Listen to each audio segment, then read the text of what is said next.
গৈ প্ৰতিজন কৃষকক আজিৰ পৰা 100% কৰ দিব লাগিব আৰু কোনোবাই যদি 100% কৰ দিব নোৱাৰে তেনেহলে তেওঁলোকৰ মাটি বাৰী কাঢ়ি লোৱা হ'ব যোৱা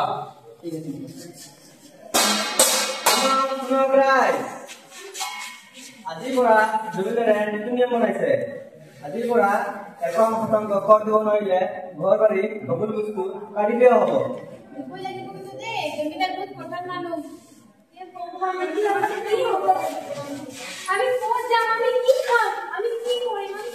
আমি জমিদাৰসকলৰ কথা কিয় মানিছিলো এইটো আমাৰ জন্মভূমি গতিকে আমি আমাৰ জন্মভূমি ৰক্ষা কৰাটো আমাৰ কৰ্তব্য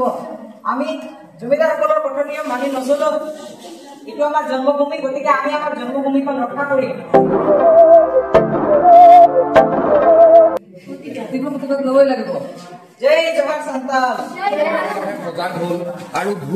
দুই ভাই ককাই চিধো কানুৰ বলিদানৰ বাবে শেষলৈ ৰাইজে জমিদাৰৰ ঘৰ ৰক্ষাৰ পৰা অকণমান হলেও সকাহ পালে